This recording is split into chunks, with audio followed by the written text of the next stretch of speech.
Welcome to the unit on market segmentation, targeting and positioning. This unit differentiates the various market segments. This will help you to identify and create your target customers. This unit comprises of 5 modules and a final assignment that invites you to apply what you have learnt.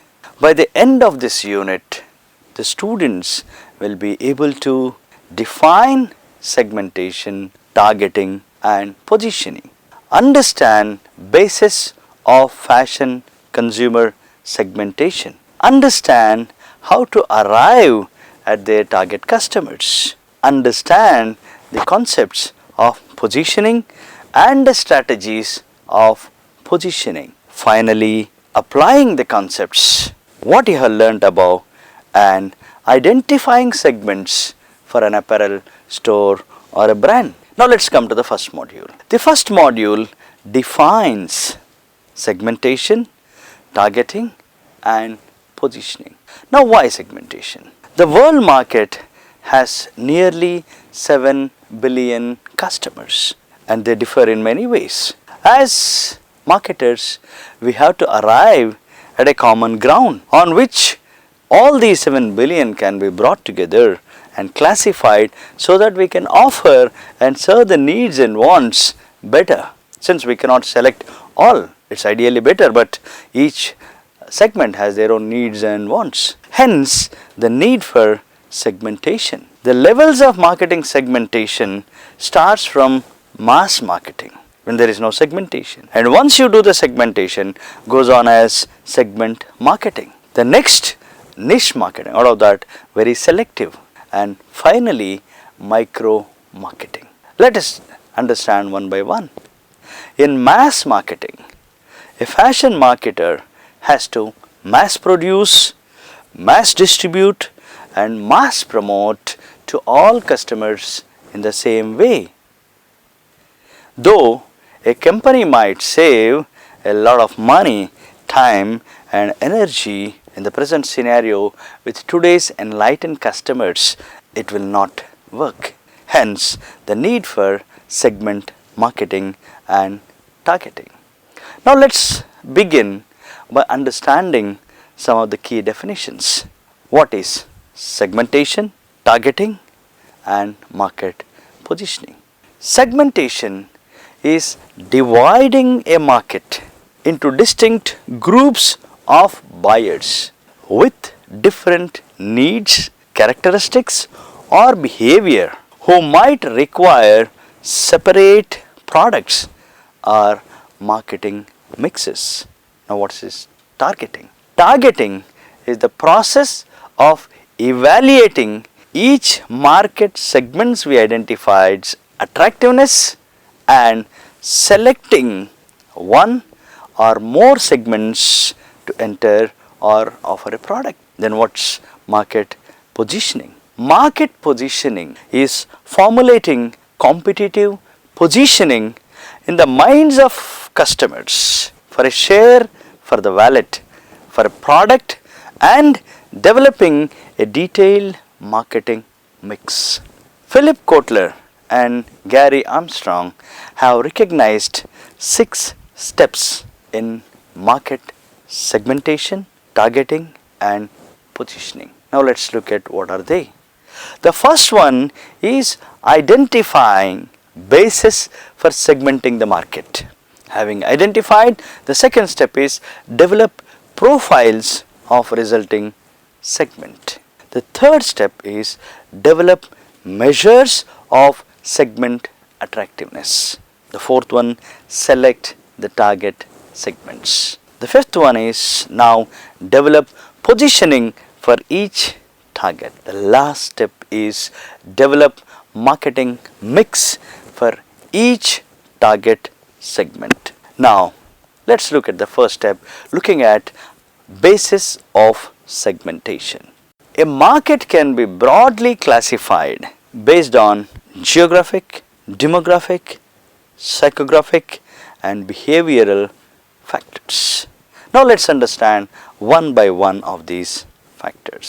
A geographic basis of classification can be done on the basis of world region or country, country region, city or metro size, density, climate, etc. The examples of geographic basis of classification on the basis of world region or country includes North America, China, India, etc. The examples of a geographic basis of classification on the basis of country, region or north, south, east, west, northeast, etc. The examples of a classification done on the basis of city or metro size are under 1 lakh population, between 1 to 5 lakh population, between 10 to 50 lakh population or 50 to 100 lakh population. Examples of a classification done on the basis of density are urban, suburban, rural. The examples of classification done on the basis of climate are northern, southern, etc. Many of the times you would be wondering why this geographic classification is. Suppose you were to be a designer. If you were to design a garment, the first question a designer would be asking is, where is my customer? Is he in India? Then I will design an Indian garment for him.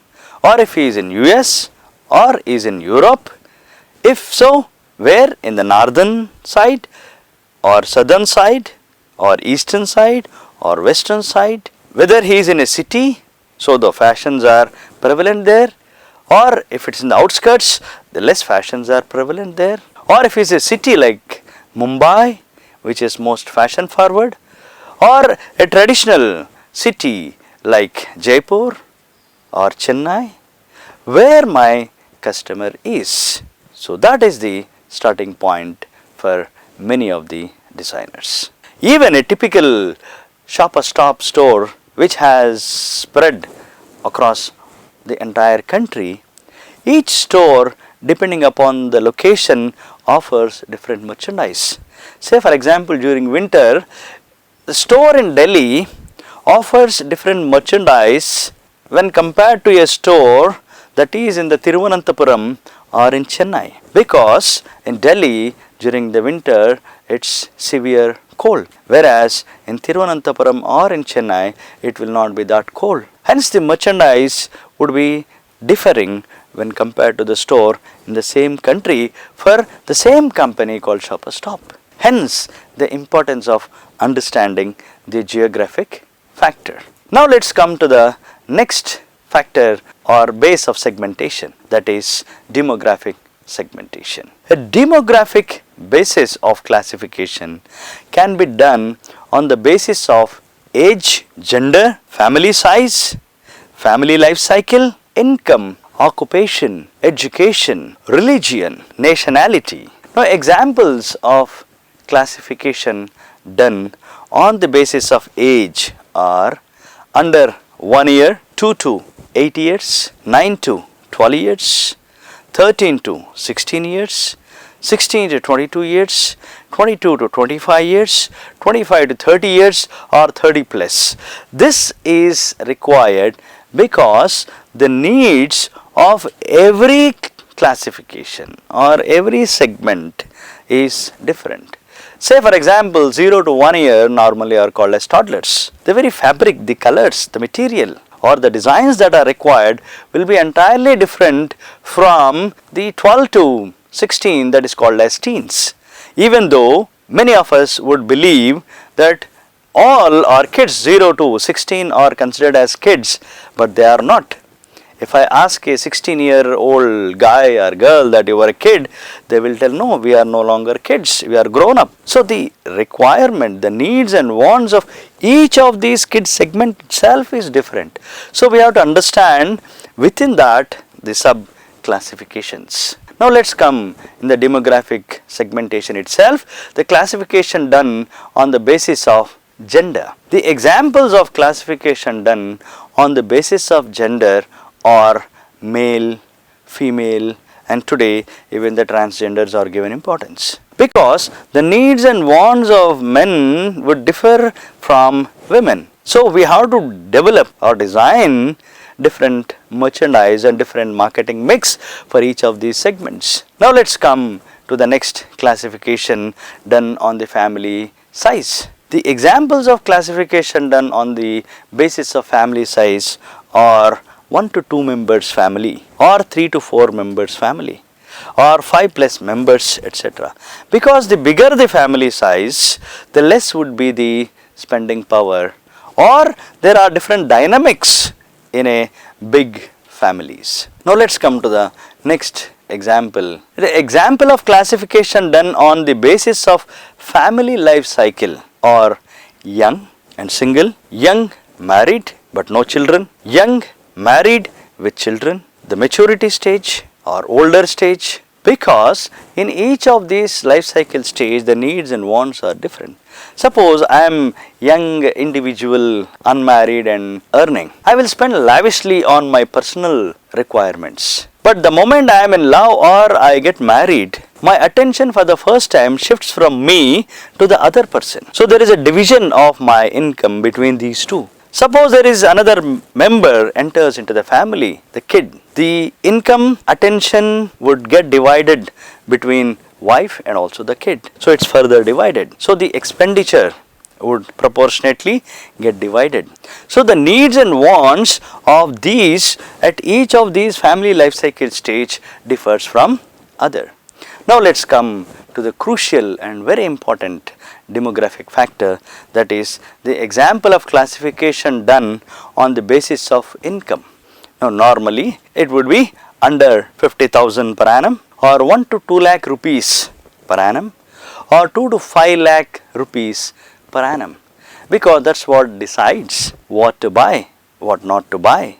So income is a crucial factor of demographics. Now let's come to the next one. Examples of classification done on the basis of occupation are professionals. Professional will have a different attire.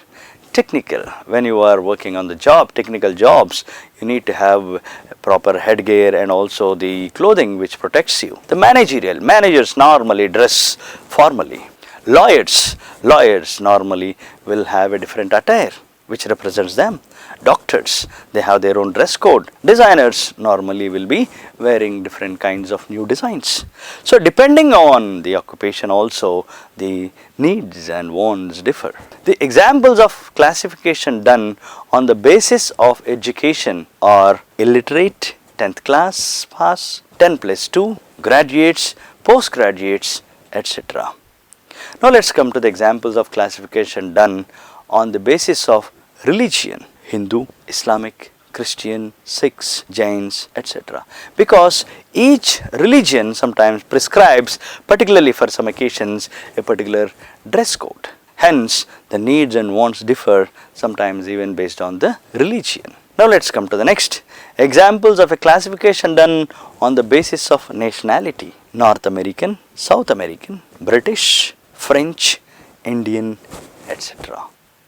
Now let's come to the next basis of segmentation. A psychological basis classification can be done on the basis of social class, life cycle and personality.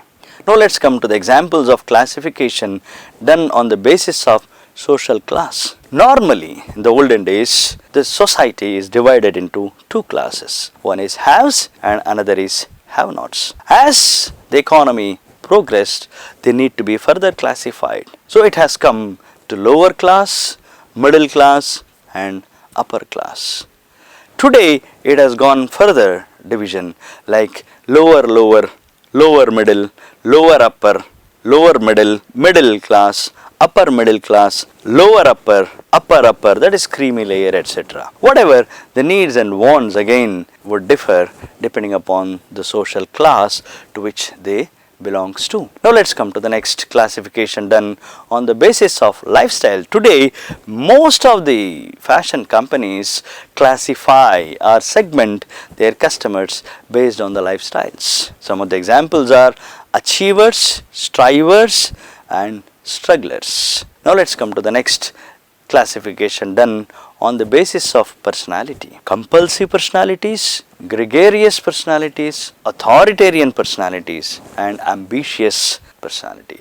So depending upon the personality also, marketers market different products meeting the needs and wants of that segment. Now the next classification is the behavioral. This is a very important classification that is prevailing today. A behavioral basis of classification can be done on the basis of occasional benefits, user status, usage rate, usage occasions, attitude towards the product. Now let's take the first one. There is examples of classification done on the basis of occasional or regular, special occasions, etc. So whether the product is required on the regular basis or it's occasional. There are some customers who use the products regularly and some don't use, or some products are to be used regularly. The next classification is done on the basis of benefits, that is quality, service, economy, convenience and speed. There are a lot of internet customers who buy online who look for convenience and speed.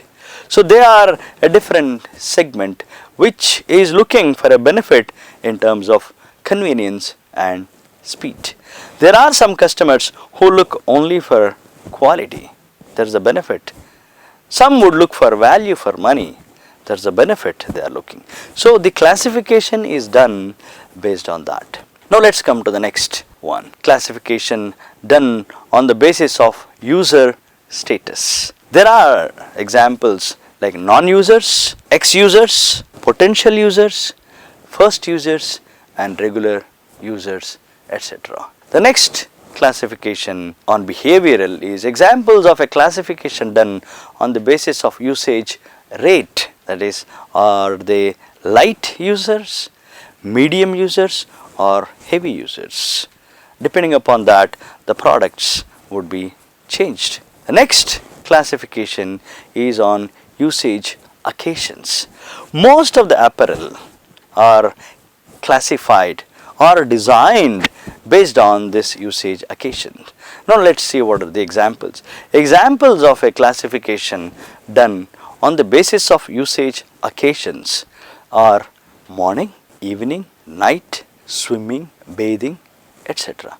And also whether it's a formal or casual or semi-formal, party wear. Even olden days there used to be only one lingerie. Today we have lingerie, swimwear, bathwear, beachwear, etc. So the classification is done based on the usage occasions.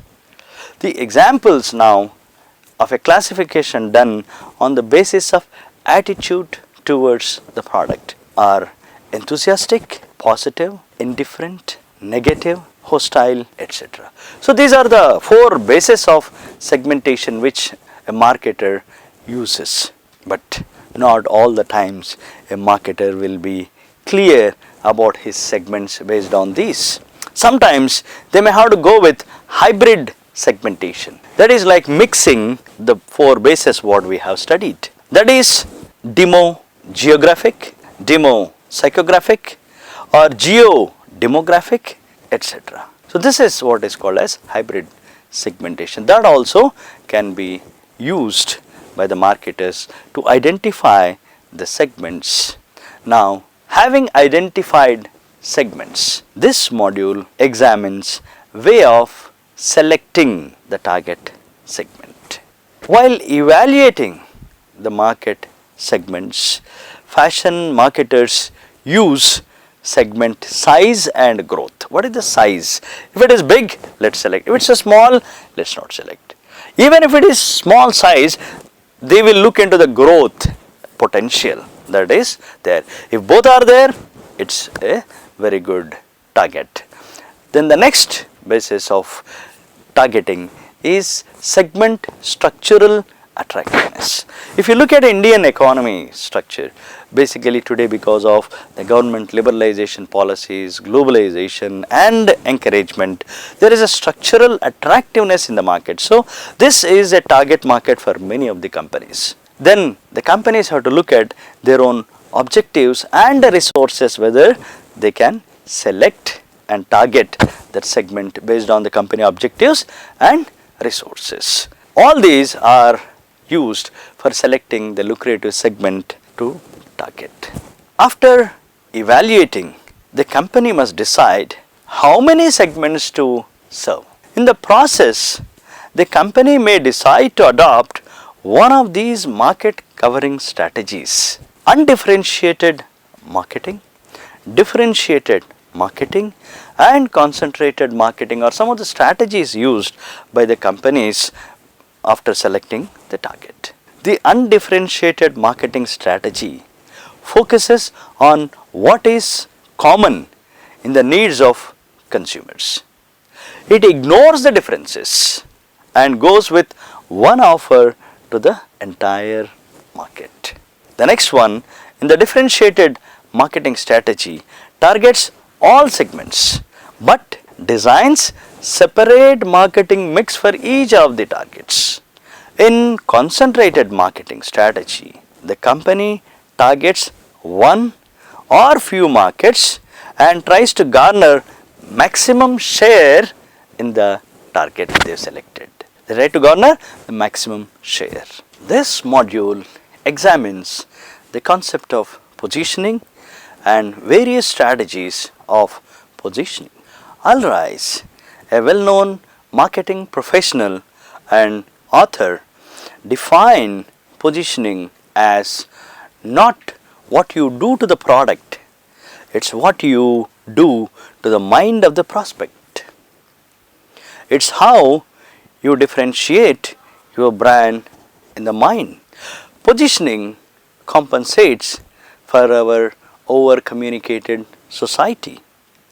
By using an oversimplified message to cut through the clutter and get into the mind. This is the basic model of segmentation, targeting and positioning. Positioning is the perception of the brand's or product's key benefits and features relative to the offering of competitive products in the mind of the target customer. The overall positioning is created through the marketing mix of the brand. Positioning, therefore, contributes to the creation of the brand identity. Positioning is important for communicating with the customers, for differentiation, for maintaining customer loyalty or creating brand equity, and for avoiding cannibalization. Communicating with customers. A clear positioning enables the marketing communications team of the brand to deliver consistent marketing messages to the target customers.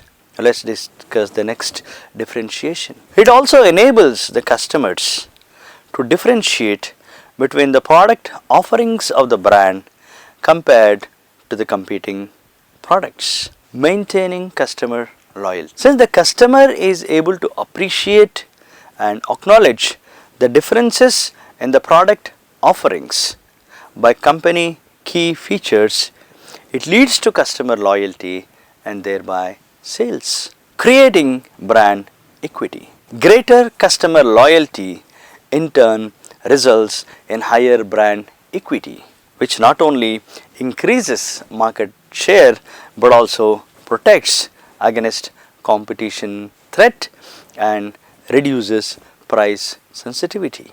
The last, avoiding cannibalization. It enables brands following a multi-brand strategies to leverage market opportunities without the risk of cannibalization. Customers are able to see the specific differences in the multiple product offerings in the same category rather than having a general approach towards a category itself. The main objective of positioning is to achieve a high product or brand recall with the target group while purchasing.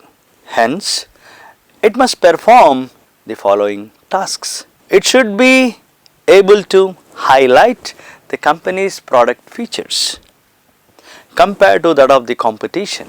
It should be able to acknowledge key consumer evaluation parameters for different product categories. It should be able to communicate the claims of the products in terms of benefits or attributes or value.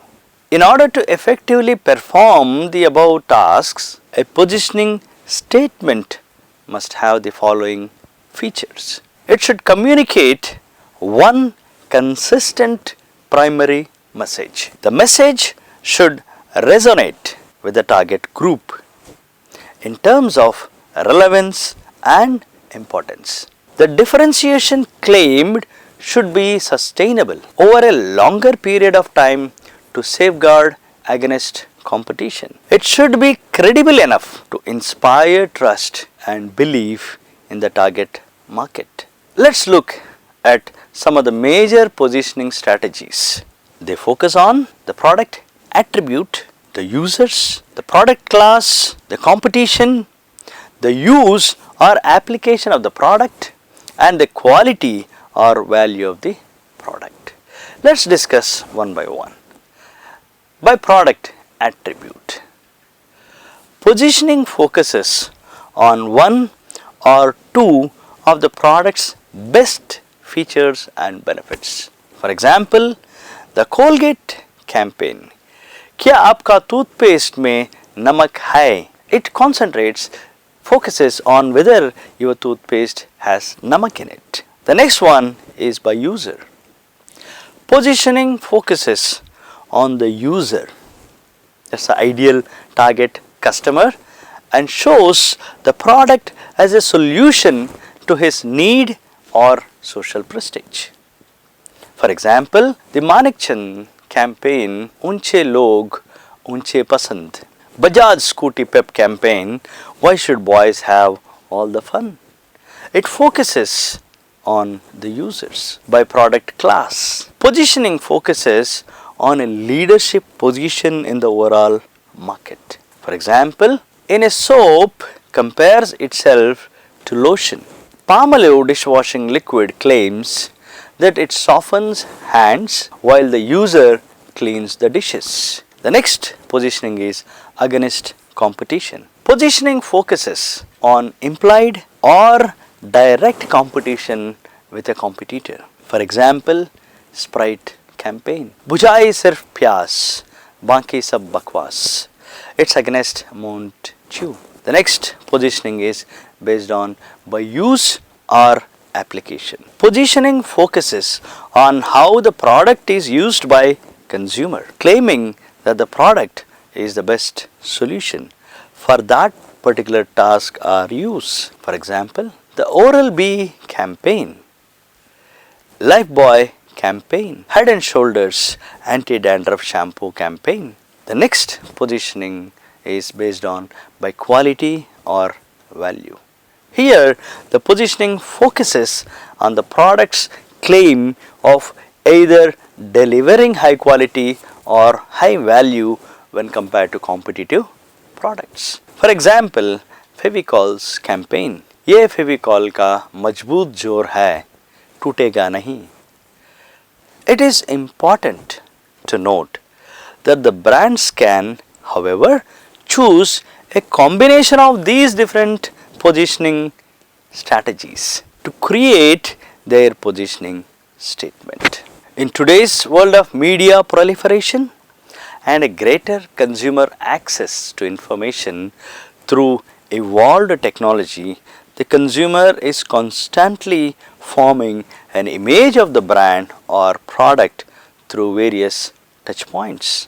The firm's communication mix has a big role to play, as it usually focuses on particular benefits and advantages of the product. Positioning is viewed on a relative basis. Therefore, the competitor's IMC mix product claims will also affect the positioning of all products.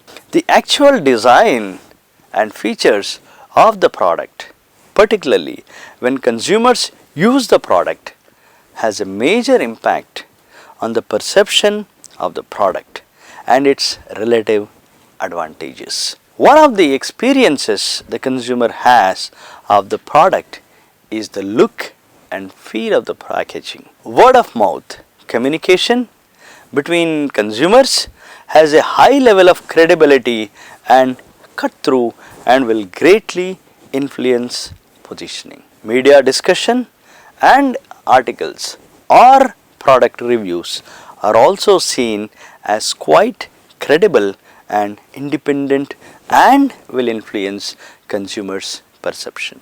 The type of retailers where the product is sold gives an indication of the product's quality and status. The overall price points of the product act as a cue for quality, and a high frequency of sales promotions may suggest lower quality. Hence, the retailer or marketer has to be very careful.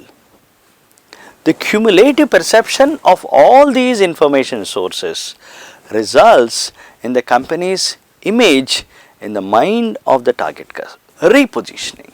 Repositioning is the task of implementing a major change in the target market's perception of the product's key benefits and features relative to the offering of competitive products. In order to create a successful repositioning statement, the firm has to change the target consumer's understanding of the brand or product.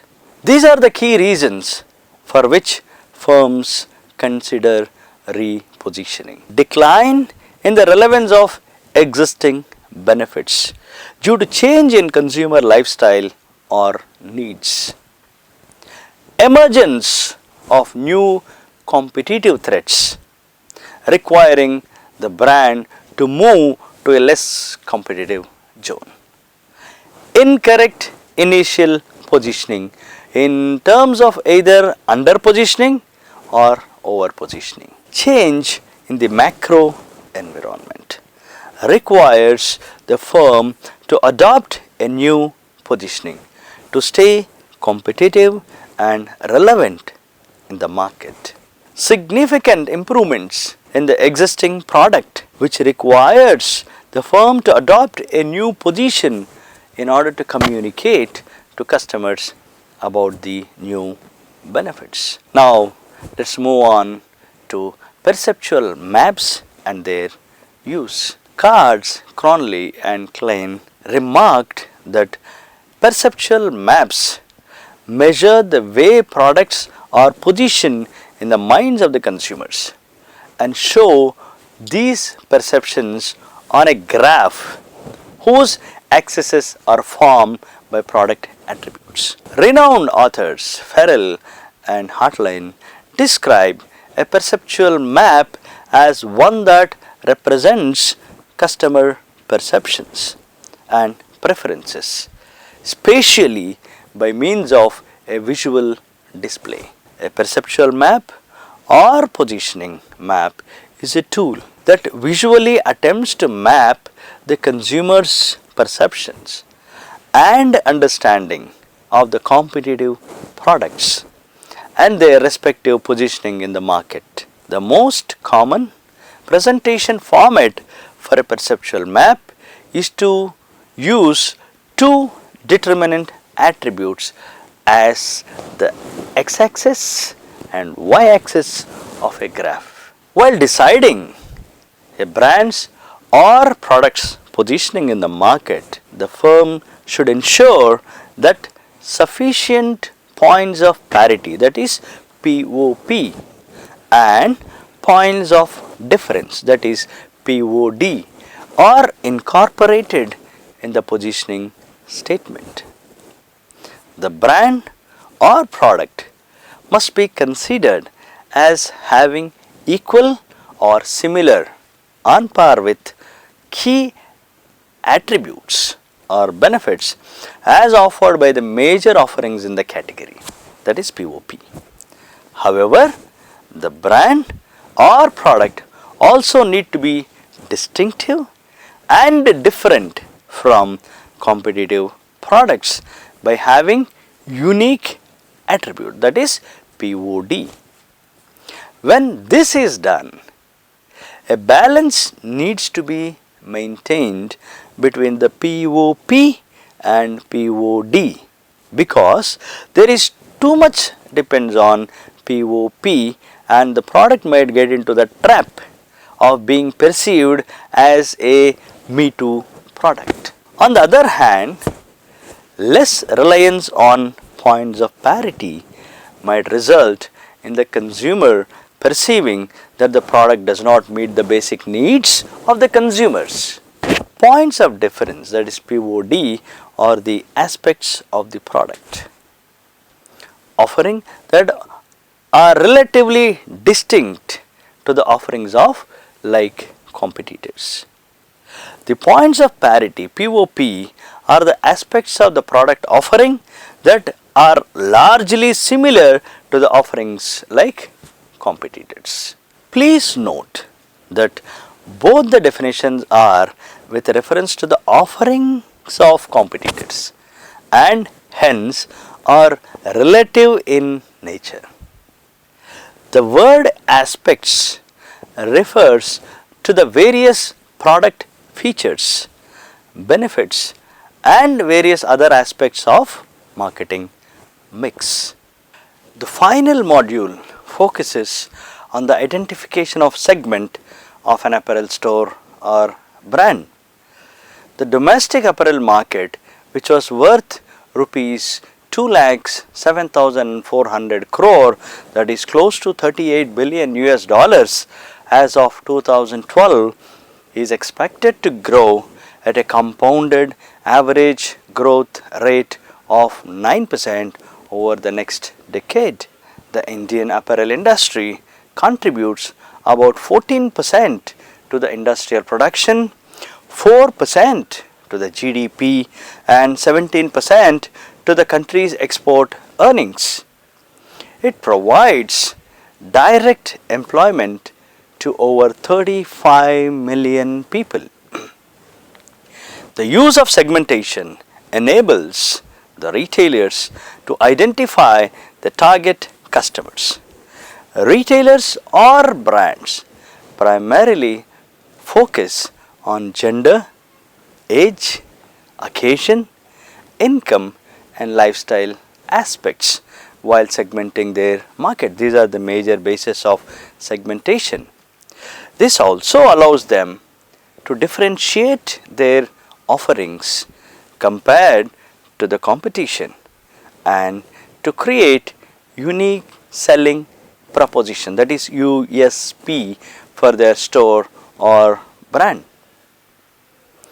The key segments used in the apparel store are gender based, age related, occasion related, price or income related, or channel related. We will now look briefly at each of these segments. With a market size of 87,500 crore, that is close to 16 billion US dollars in 2012, menswear is the largest segment in India's apparel market, accounting for 42% of the overall market. In comparison, women's wear makes up 38%, while kids wear comprises 20% of the market.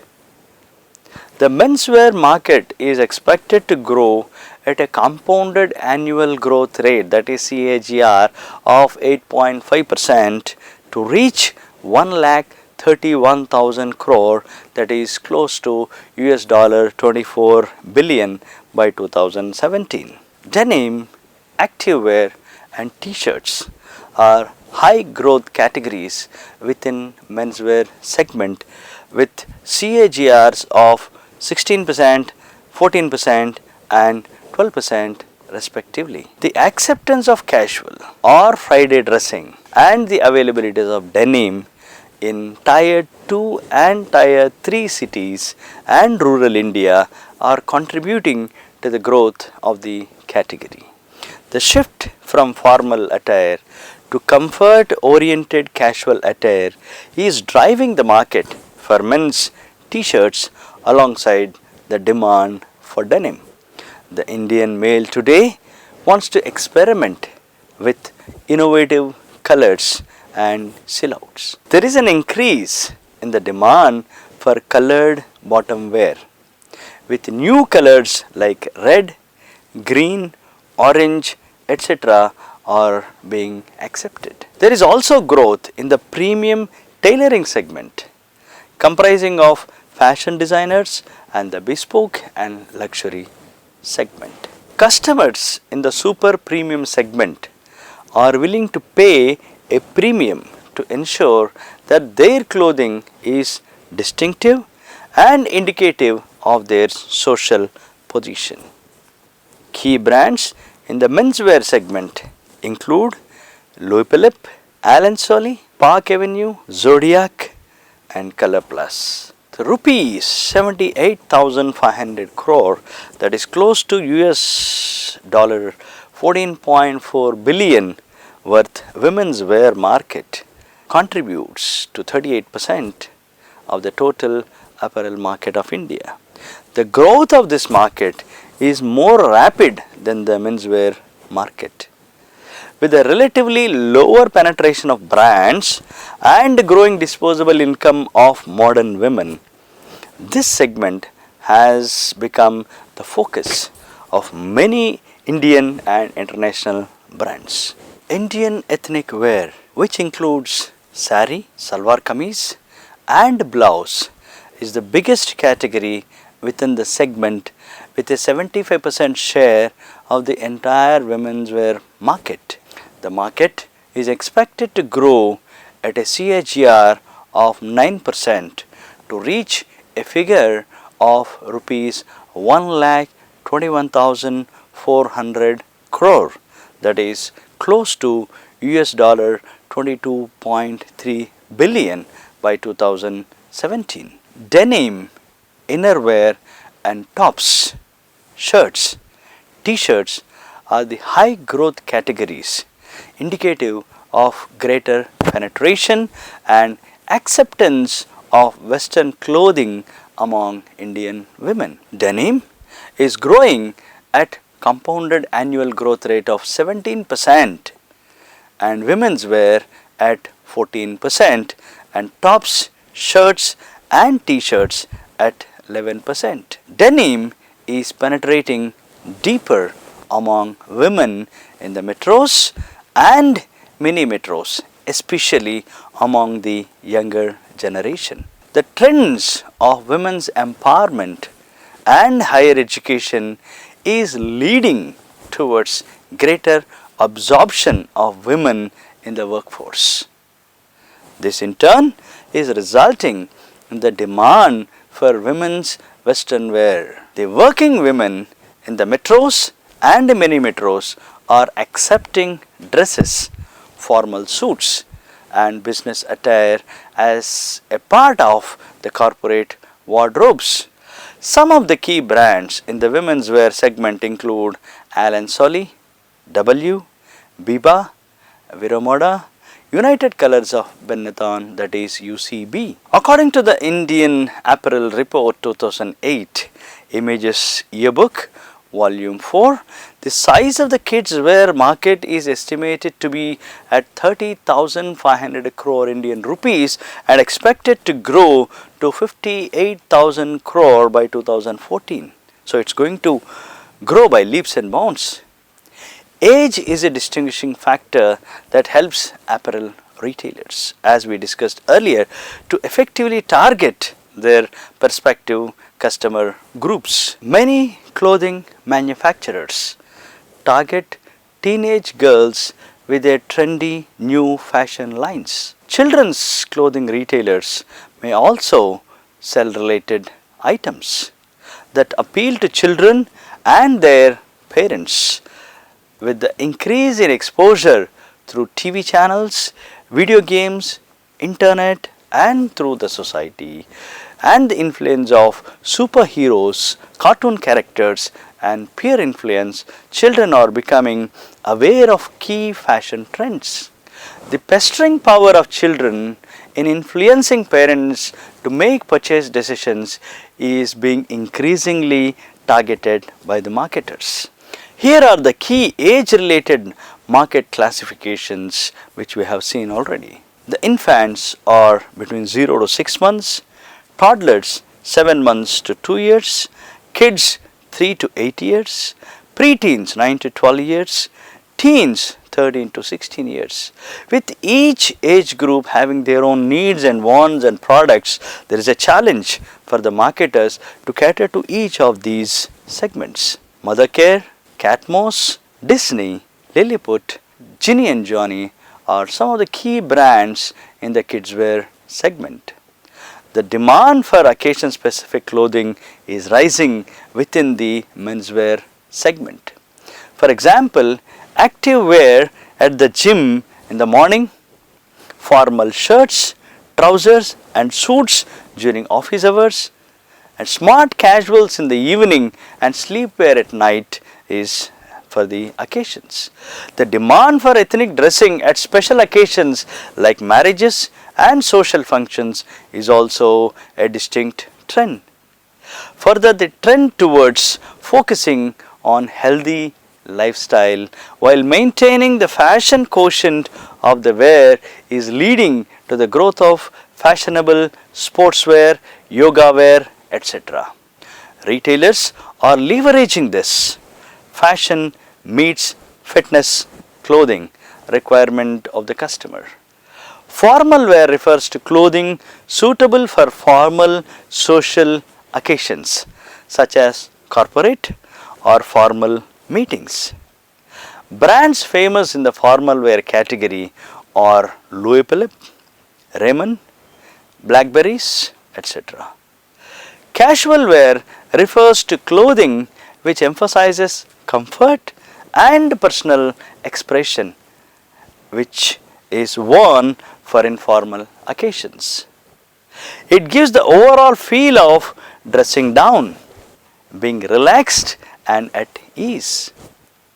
Brands famous in the casual wear category are Guess, FC UK, Calvin Klein, Banana Republic, etc. There is one more category called club wear, is clothing that is worn to nightclubs or parties. It comprises of extremely stylish and sensual garments. Brands famous in the party wear category are Zod, V-Dot, Provogue, etc. Active wear in sportswear that meets modern day sporting, fitness and fashion requirements. Active wear uses the latest performance fabrics and technologies for meeting sporting and gym based activities. These garments can be worn for various sports and also stylish. Brands famous in the active wear category are Nike, Adidas, H&M, Uniqlo, etc. Price and income related segments is a major category. This segment is basically a discount looking segment or value, or it can be premium, or it can be luxury market. So the stores are classified as economy brands, mid premium stores and brands with premium and super premium stores and luxury stores and brands. We will now look at each of these segments.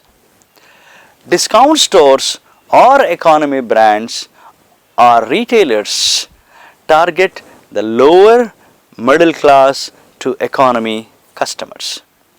Customers are motivated to purchase by deals and discounts.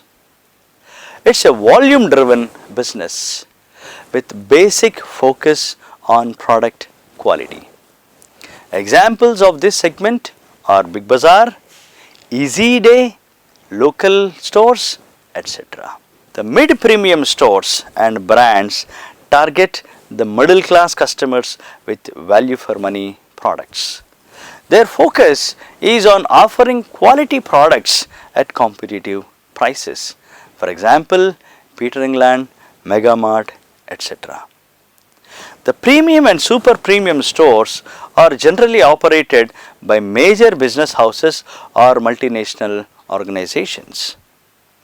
They offer extremely differentiated and high quality and high price products in keeping with current fashion trends. They target the SECA customers with significant disposable income. For example, Tommy Hilfiger, Polo Ralph Lauren, Diesel, etc. The growth of the Indian luxury market is driven by an increasing base of ultra high net worth households. These stores offer most elite and bespoke products and services and are targeted to customers who are discerning spenders and appreciate fine luxury goods. For example, Chanel, Prada, Gucci, etc. Luxury stores can be broadly be classified into two categories, that is store based and non-store based. The store based segment can be further classified into EBO, that is exclusive brand outlet.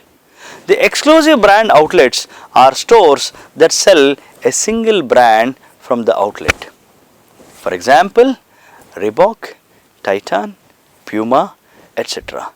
The benefits of an EBO or mono brand outlet is that the exclusive status leads to greater brand equity among customers.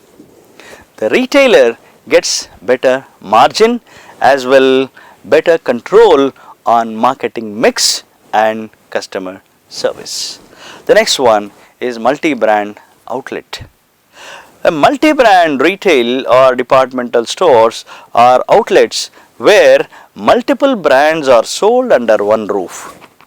The major advantage of an MBO format is that it generates more footfalls because the customers get wider choice.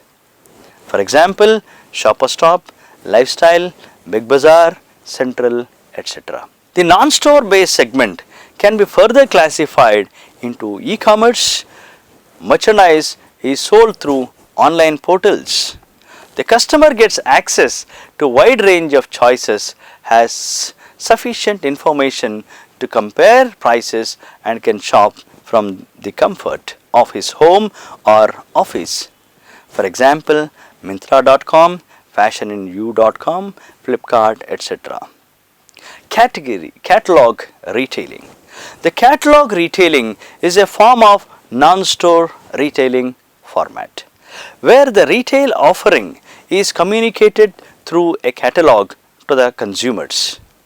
However, such formats usually work better in combination with a physical store format. For example, Hypercity Argos, Hypercity Retail India Limited, along with Shoppers Stop Limited, entered into a franchise agreement with Home Retail Group UK to offer a unique multi-channel shopping experience to its customers. Now you have come to the end of this unit. To summarize, in this unit you have learned to differentiate various market segments and examine way to identify and create target customers. Thank you.